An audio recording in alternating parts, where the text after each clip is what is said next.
can't believe I've done this again. This is a hoard. This is rubbish hoard, this is. And for some reason, it always starts off in the kitchen. What's going on, Sally? Okay. Let me have a look at the kitchen. Go on then. Sally! Yes, I know. Sally! I know. Are you shitting me right now? No. Oh, Sally.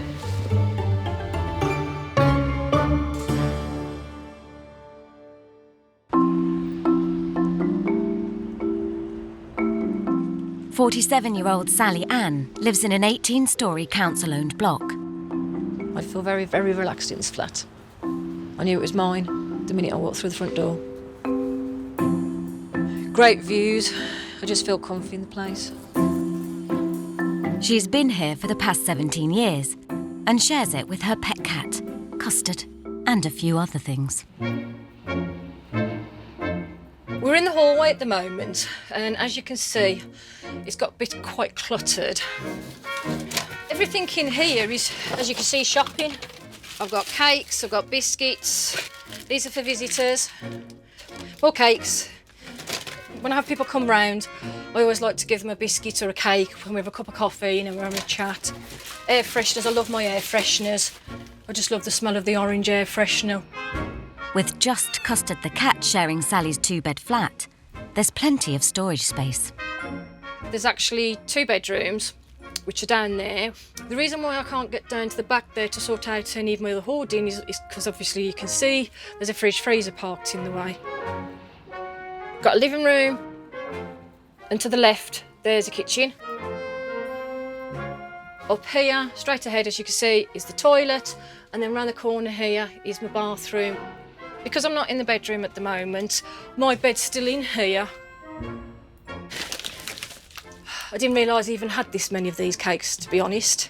My bed's a bit untidy at the moment, but because I can't get into the kitchen, I've done food in here, like sandwiches, which I'm a big fan of anyway. And they're still sitting here. Beetroot. It was smoky bacon, crisps and beetroot. And then what I did notice, which I forgot to put there, if you look, a loaf of bread. This has actually gone mouldy. I don't understand why that happens, to be honest. So I don't think it's that I can't throw stuff away. It's I can't be bothered to. Living alone and unable to work, hoarding started taking over her life. I think it's when I first moved in on my own, you know. I mean, my place used to get untidy anyway, like everybody's does. And then all of a sudden I thought I need to put the bin out, and then I looked and was thinking, oh my gosh, look what's happened. I class myself as a hoarder in the sense of rubbish hoarder. And I did read an article that they reckon that some people who are hoarders in the sense of collective are actually quite very bright and very intelligent people. So I'm not saying that I'm the intelligent person, I'm just saying some form of hoardism is to do with being too highly intellectual, but you know, it hasn't been proven. I grew up in Harborne with an older sister and a younger brother. We're all very creative. My father used to do creative stuff and he was a carpenter and joiner. But I used to spend more time on my own, you know, do my own thing. I was born with Perthes disease, which is a problem with your hips where they didn't grow. So from the age of 0 to 5, I was in splints. I used to get picked on quite a lot. So I only had a couple of friends anyway. But that didn't bother me anyway because I was quite a loner. Poor health continued into adulthood. Due to health issues, they kind of like medically retired me. This isn't the first time Sally's hoarding has spiralled out of control. I was living in pure rubbish, and I mean pure rubbish. You couldn't see my bed. From the floor to almost the ceiling was piles and piles of black bags dissolving with cat food in it. It had rotting food and cat litter, waste and faeces and all sorts, and I was actually living in all that. And on top of that, we also had carpet bugs, so they were crawling all over me in the bed. I couldn't get to the toilet in time, so I had to climb over all the rubbish. I ended up starting urinating in bottles. And then obviously I'd have the cats, sleeping around me as well. And then they would end up messing in certain corners of the bedroom. Once you started going down that road, if you couldn't stop to get it all sorted on your own, you just created a hell, basically, to live in. Conditions got so bad that Sally had to accept an intervention by the council or face eviction. I was scared because I knew that I was waiting for that knock on the door or a letter through my door to say people have been complaining. It took 6 days to clear the flat, and specialist counselling was put in place to support her. After we did the clean, I had 18-month aftercare, so they came on a regular basis. And then last year, it all finished, and then it just all crept up on me again. Once you're a hoarder, you're always a hoarder. It's like once you're an alcoholic, once you're a drug addict, you can be clean for 5-10 years and then something happens. It's the same with hoardism of any form. Sally has refilled her flat in less than 2 years, but there are some who have hoarded for a lifetime. A very warm welcome to my humble abode here at Westcott, to which you are cordially invited to have a look round and ascertain my lifestyle.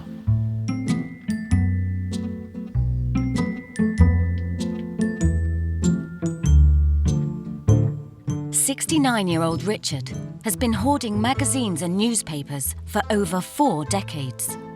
Well, it's literally one of each paper, like the Mirror, the Sun, the Star, the Times, the Financial Times, the whole lot. Well, overall, with stuff that's up in the roof, we go back to 1976. I'm probably the only person in the entire country that's doing this.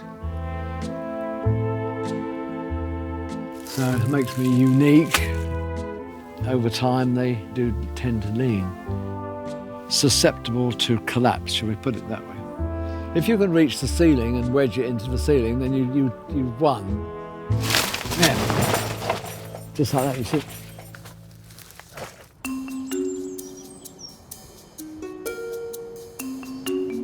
Hoarding becomes an issue when it affects daily life. It's believed as many as 1 in 20 of us could harbour a serious hoarding problem. I think there's a bit of a hoarder in most people in that they keep things. But some sufferers have taken their behaviour to the extreme. 69-year-old Richard has been hoarding newspapers for most of his life. This is what counts for a kitchen, which is considerably better than it once was, but obviously nowhere near as it should be. But, it's the things I do to achieve what I want to achieve. It's not just newspapers that Richard collects. Those labels come from different fruits, mainly apples. I've got a thing about packaging and various containers. This is a throughway to the loo and bathroom. You can go in there if you want to, but it's up to you. So this is a master bedroom. There's one bed there and another one underneath that lot. It is possible to get reasonably comfortable in a chair. What I'd like to do is to look at it all collectively and then make an overall decision and then implement it, rather than just throwing things out every day or every week. Is that the aim, to kind of clear up a bit? Oh yeah. Ahead of you is where the sitting room is or was, but the entire content of the hall was moved into that room, so that really is quite densely packed. I used to have to allow 20 minutes to half an hour to get to the front door, but anybody who's visited had gone. So. Eventually, the hoard outgrew Richard's bungalow, and then his hoarding went public. When the first lot of retained material found its way creeping outdoors, people had a full view of what was going on, whereas if it had been the walls stayed put, then obviously they wouldn't be aware of it quite so much. So that attracted attention. So I find myself in my own papers that I was trying to keep, as it were. So that got interesting. I've had multiple copies of what I appeared in. Richard became known as Britain's most extreme hoarder, and successfully defended his right to keep his hoard through the courts. The human rights situation is such that everyone's entitled to the enjoyment of their possessions, I think is how it's worded. So that helped me win the day. It's a labour of love, really.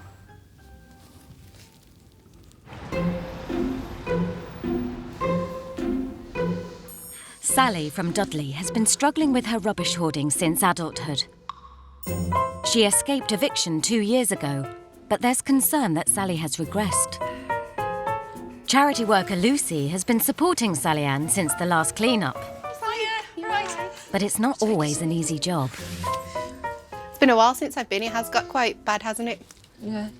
So what's been happening that's caused it to get like this? It started off with the fridge freezer when I went out and got myself a second-hand freezer, which is in the hallway.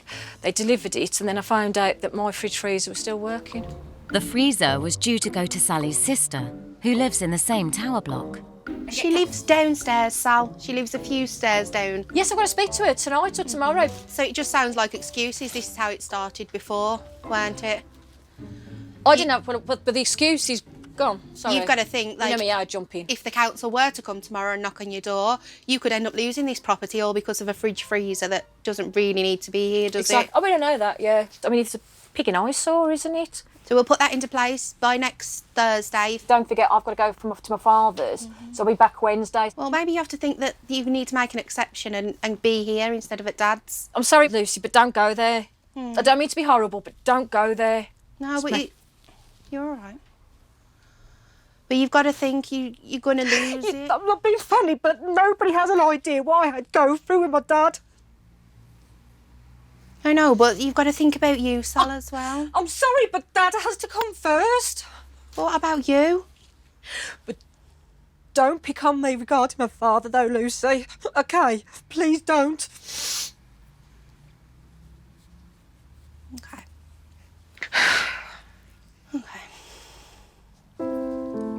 Sally's hoarding was triggered when she lost her mother, and caring for her father since has accelerated its growth. And I haven't been able to grieve yet because I'm looking after my father to make sure that he's all right. It was devastating that what happened over the last 5 years. Things just built up, and, you know, I'm not asking for help, and you know how stubborn I am. I just try and deal with it all on my own till I eventually can't cope anymore, and then I have to scream for help. But you've got to remember, you know your mental health's dipping. Yeah. You know that when your flat gets to this condition that you need to be asking for help. No one else is going to know. Yeah.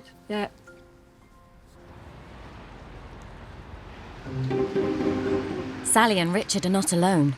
With over 1.2 million problem hoarders in the UK today, one could be your neighbour.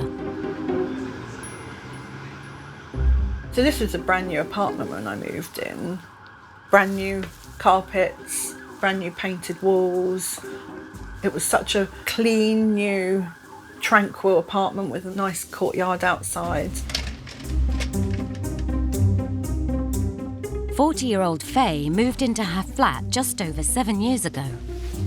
When I moved in, I had every intention of this being the apartment that I was going to keep really, really clean and tidy and you know, joy to live in. But OCD had other plans. Until recently, hoarding was classified as a category of OCD, but is now becoming recognised as a disorder in its own right. It's not a way I wanted to live. Nobody wants to live like this. Like many sufferers, though, Faye has a spectrum of mental issues. It's a bit of a vicious circle with depression because you'll do whatever it is to just give you that little glimpse of joy. And I'm not somebody that turns to alcohol or drugs or anything else for their high. Mine is buying things. So I would go online and I would buy to get that high. And especially I love a bargain. So I will buy 8 of the same item. I can't resist it. But as soon as they arrived and the excitement of opening the box, then they come into this apartment where I've already got far too much clutter and it just get added to the pile, and that would make me feel depressed and anxious, and therefore I would want to then have that little high again of buying something. For all intents and purposes, I was practically housebound for 1.5 years. I didn't want to do anything. I didn't care about my personal hygiene, my eating well. That's why I put on 6 stone in weight, and being isolated with all of this junk around you. Anybody's going to be impacted by that. With her flat overflowing with the bargains, Faye's hoarding is becoming harder to hide behind closed doors. I've got a pillow which I pop here, and I always make sure the blinds are closed because I don't want my neighbours to know that I'm sleeping on the sofa. My neighbours know I have OCD. I'm certain they don't know the extent of it. I don't think they have any idea that I haven't slept in my bedroom for almost 3 years. I worry that anyone who comes into my apartment is going to judge me, is going to have misconceptions that I'm dirty. OCD and hoarding is very much a secret illness. So this is my boiler, but because I feel too humiliated for a serviceman to see all of this stuff, it's just too much anxiety for me to get him to come and fix it. The anxiety of having somebody in far outweighs the luxury of having hot water.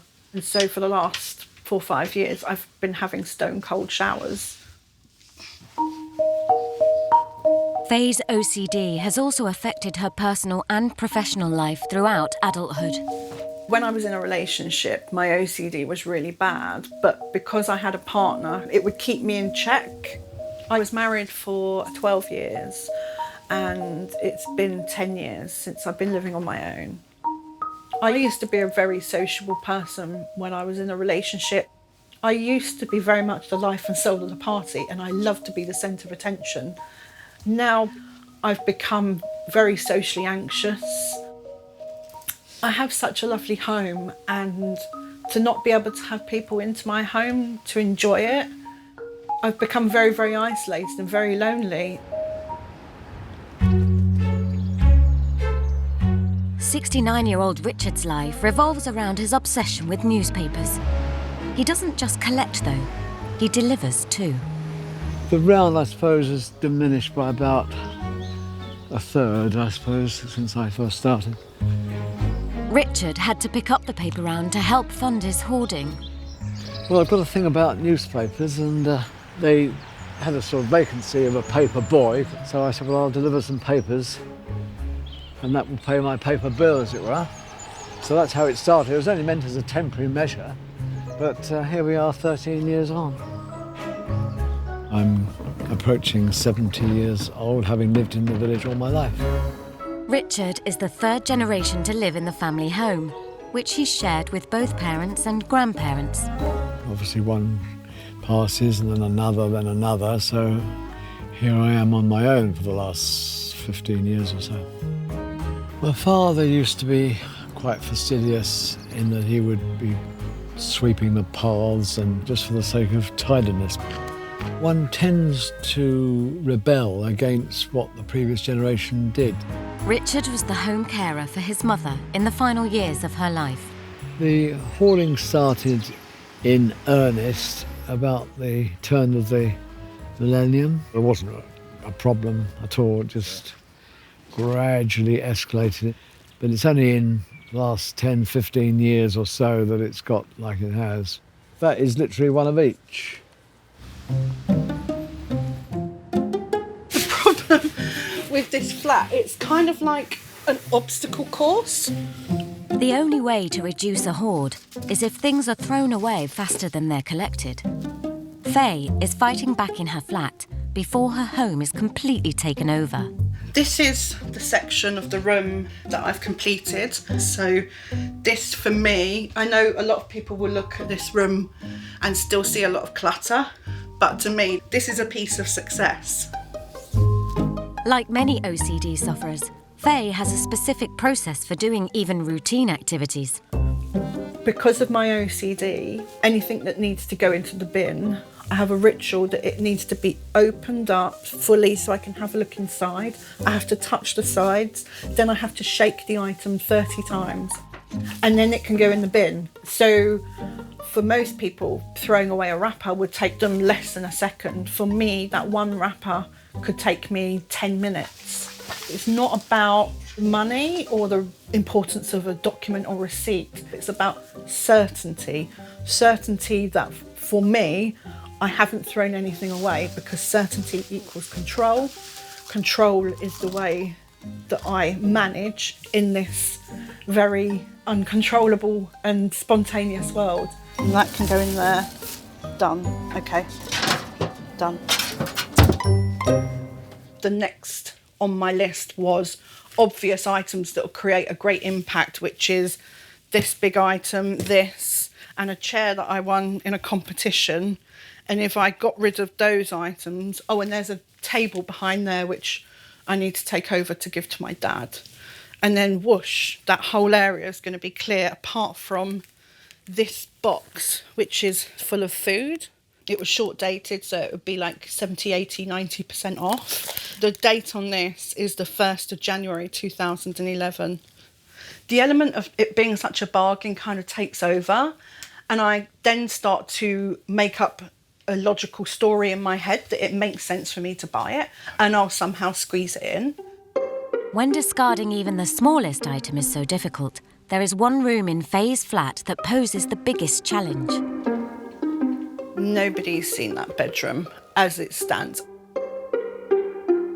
I feel so overwhelmed because I don't know where to start. And people will say to me, well, why don't you just stop?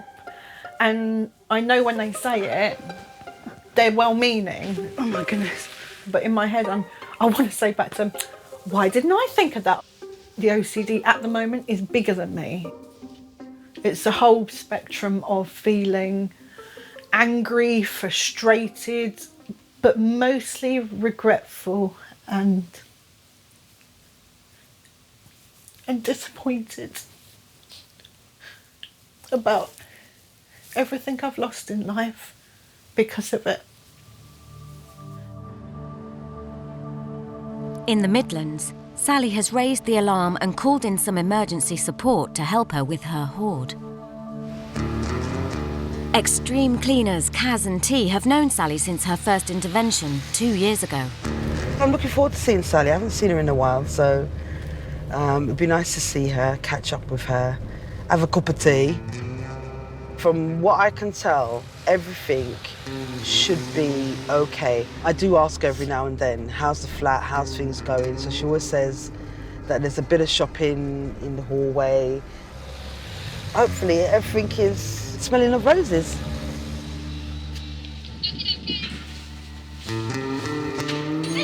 Hello. Ooh, stranger. Hello.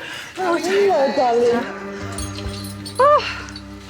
What's going on, Sally? Okay.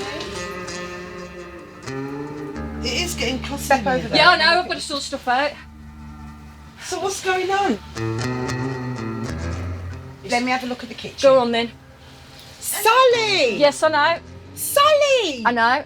Hold on, let me have a look. Sally! Yeah. Are you shitting me right now? No. Oh, Sally. The battle with hoarding can be a lifelong struggle.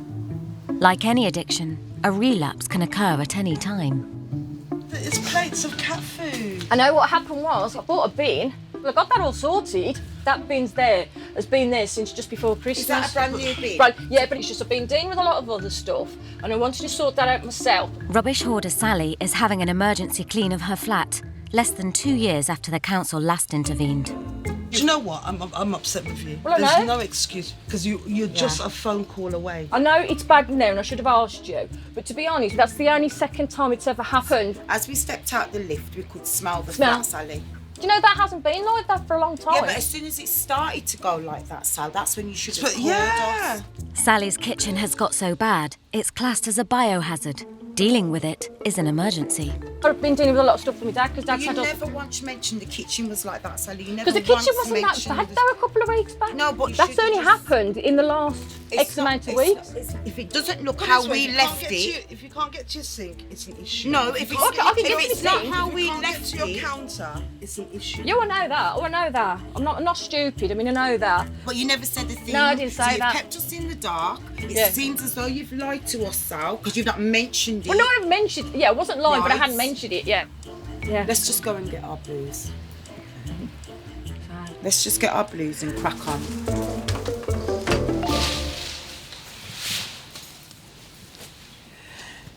She didn't want to disappoint us, I suppose, and she didn't want to upset us or feel like she's let us down in any way.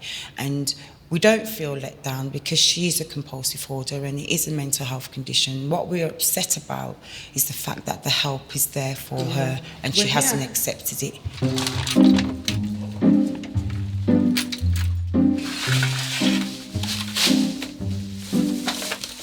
Oh, do you want any fix for your nose to the smell? Sally's one of our clients that we've had for such a long time, and she's really tried. But sometimes she needs that little extra help.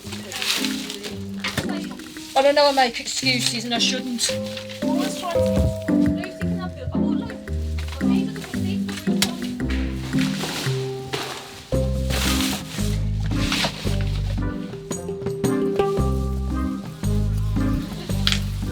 Oh, there's maggots there, Sally. Yeah. There's a big group of maggots right there. Oh, those are little compared to what's been in. There's some carpet bugs in there as well, floating around. Sally, why can't I lift this up here? Because obviously gravy. Can't believe I've effed up again. You got everything? Yep. Right, thank you. When I look in there, I see relief. You know, that I've got it, well, we've got it rid of. There's a wave of calmness over me now all the rubbish is gone.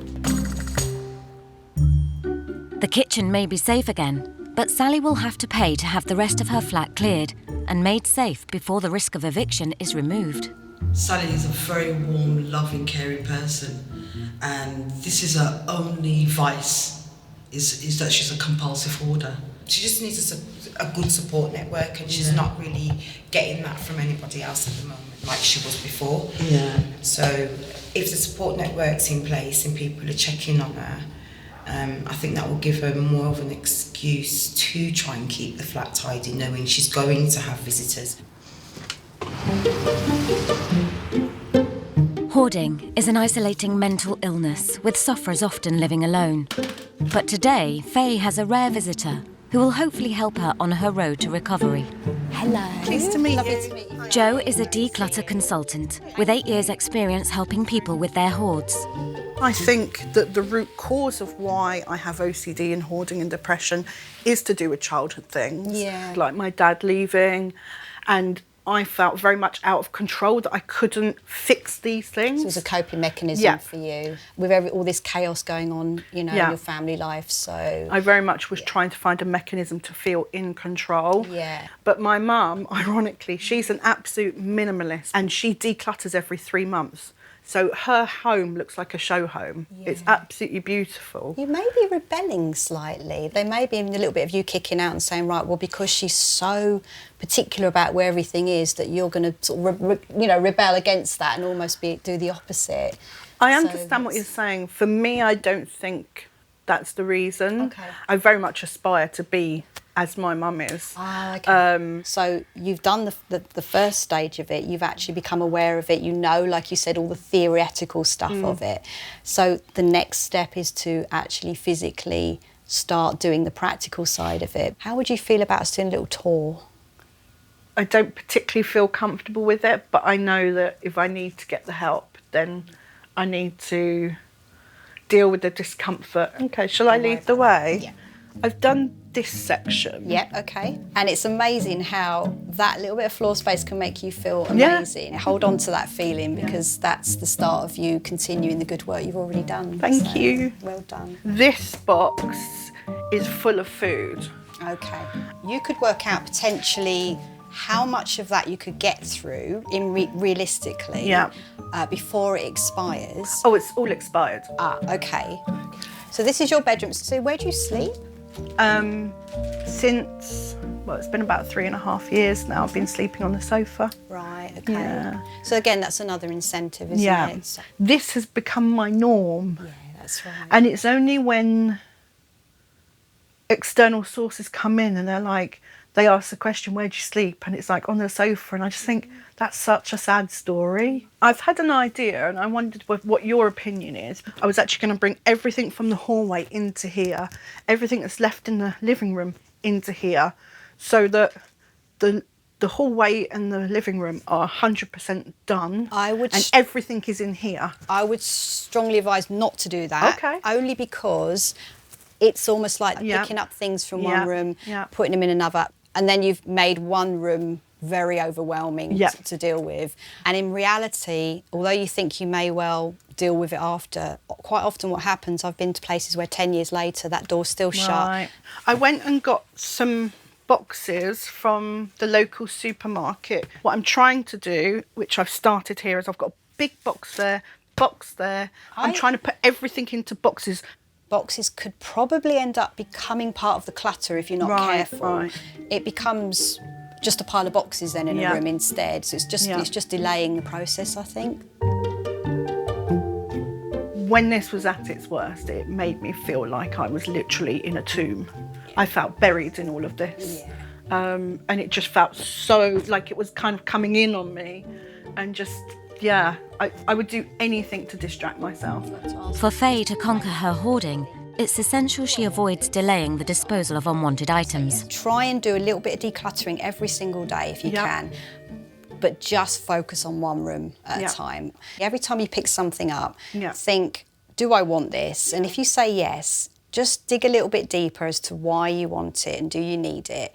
And the other thing is, if you do want to keep it, where am I going to home this? Yeah. Everything has to have a home. If it has a home, even if things get a little bit untidy, because, you know, we're all like that, then at the end of the day, whenever you have a little tidy up, think, oh, right, yeah, I know that goes there. And you've got somewhere to put it. But if you haven't, it's just going to end up staying on the floor. It's true. I love Well done. Well done. Thanks for coming. Take care. Bye. See you later. I'm really pleased. I feel like we've made a lot of progress today and she's got a lot of self-awareness. And I think the important thing is she's actually raring to go and she's already started the process, which is brilliant. And I'm glad I was there. I could give her a few tips and homework to do as well. And I feel like if she does a little bit every day, she's going to progress quite quickly as well and see some good results.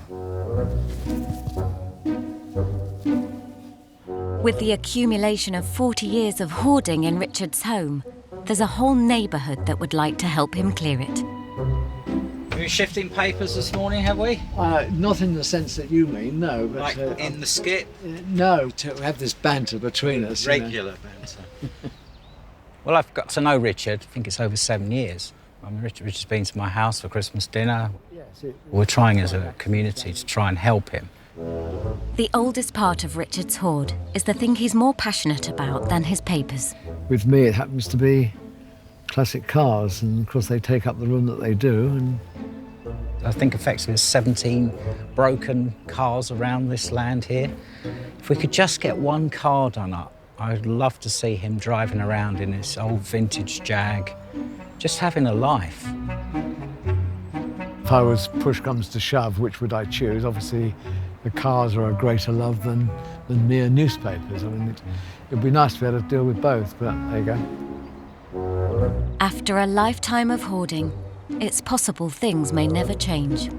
I would not like it to be just people coming in and just ordering up a number of skips and then the whole lot just disappears, because that represents pretty much a life's work just gone to waste.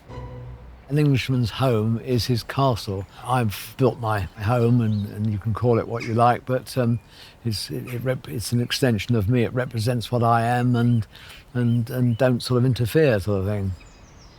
Richard's happy. That's the way he wants to live, and we have to respect that and work with him at the same time.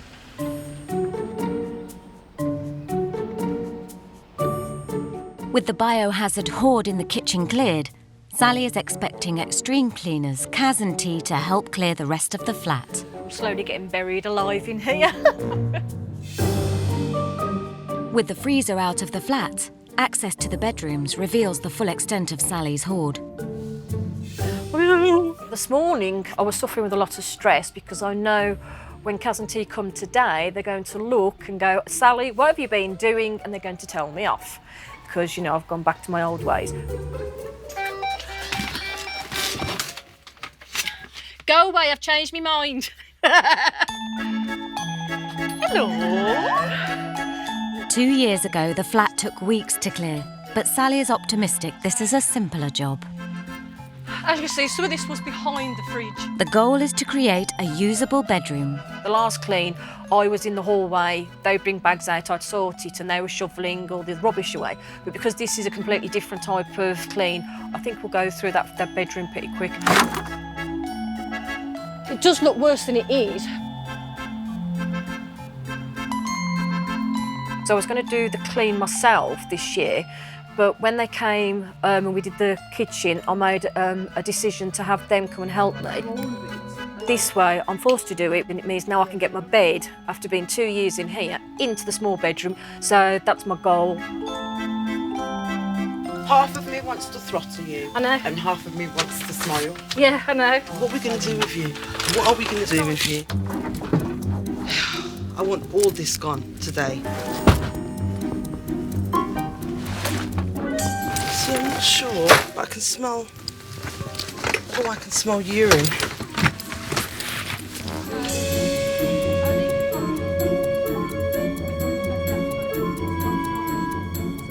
Usually I've got a good memory of things, and I just for some reason haven't remembered what it looked like in there, so...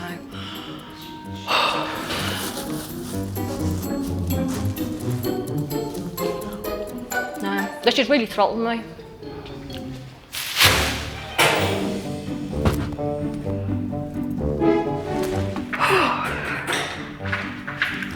What's in here? That is my computer, my laptop. The cat urinated on the bag, so God knows if the computer still works.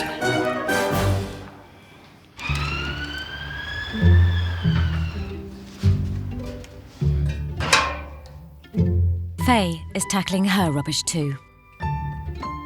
I'll keep the lid just with a slight section ajar, just about that much, so that it minimises the possibility of anything accidentally falling in. With her OCDs to contend with, even a few items can be a slow process.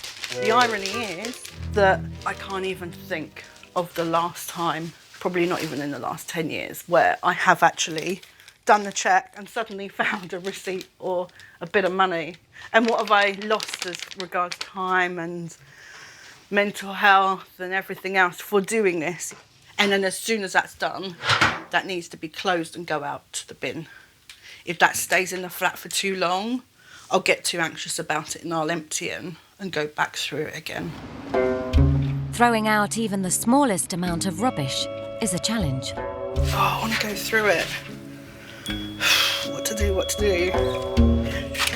Faye's disorder can mean that performing her rituals once isn't always enough.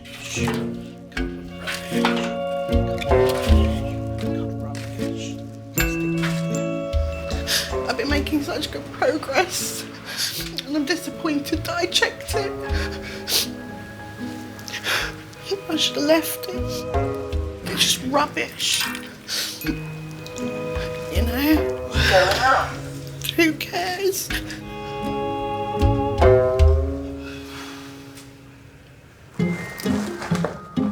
After 4 days' hard work and an estimated ton of the hoard removed, Sally's flat is habitable again.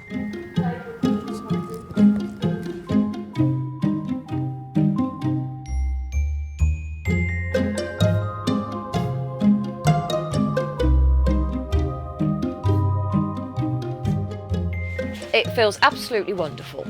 It's really hard to describe, so much so that I was actually crying today when we were, talking about it, because I've been wanting to be in this bedroom since I moved in.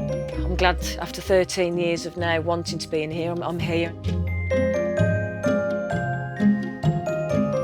How Sally can help herself is just set goals every day. You know, small things like making sure that the catalyst is clean, getting rid of her daily rubbish. So that's all I can encourage Sally to do, is to keep a daily routine of small jobs. Our advice is everything in your home has a home. Home, yeah. So if you put it back in its home, it will stay there and you won't lose anything and it will stay tidy. There is a bit of concern when people talk, are we going to go back to my old habits? I believe once you're a hoarder, you're always a hoarder, but you have to fight. I think it could happen again if she doesn't have the right support network around her. No, but I know she enjoys the fact that we're around. Yeah. And she sees us as mates. We're like family now. We'll come back and check on her regardless. We're going to have to. Throwing away unwanted items proved a painful way for 40-year-old Faye to reduce her hoard. Today, she's donating instead. I've got 3 items I need to take to the charity shop. I tend to keep the numbers of things to take down because too many causes me too much anxiety, especially when I get to the shop. For me, especially books, this is not fun, so I have to check every single page before this can go into the bag. The goal I have is to give away 10 items a day, and I figure that equals 300 items in a month. The first stage is complete. The items are out of the flat. But will she be able to let them go?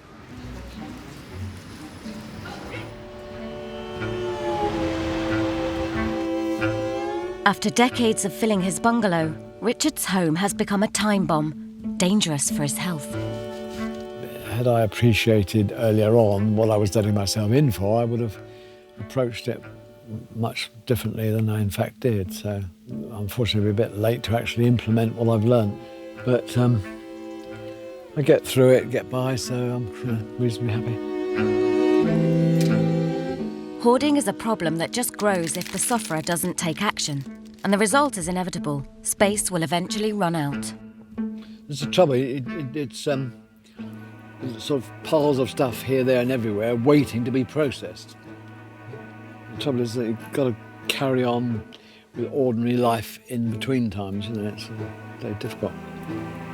Day to day is just going through the normal domestic routine of keeping body and soul together, as it were, and also trying to prevent the inevitable bit by bit accumulation of things. Richard's home is now so full, even the basics are becoming impossible. You have to hold it out like that, because if you don't, the chocolate melts and you get it all over your fingers. Or if you get chocolate fingerprints all over the papers, and that will never do. I'm getting slimmer and slimmer. I don't allow myself to get to the point where I'm literally starving. I have sandwiches and donuts and things of that nature, and then that's supplemented with the fish and chips and sort of dinner for ones in the oven there. So yes, no, I mean, I get by. Thank you. For Faye, she's working hard to shift the balance of her hoarding habits. I've got a few items for you. Thank you very much. I've got OCD, so I'm just going to give them to you one by one, if that's all right. So that goes on there. So that's some leggings. Okay. So there. So would you mind just checking them? Thank you.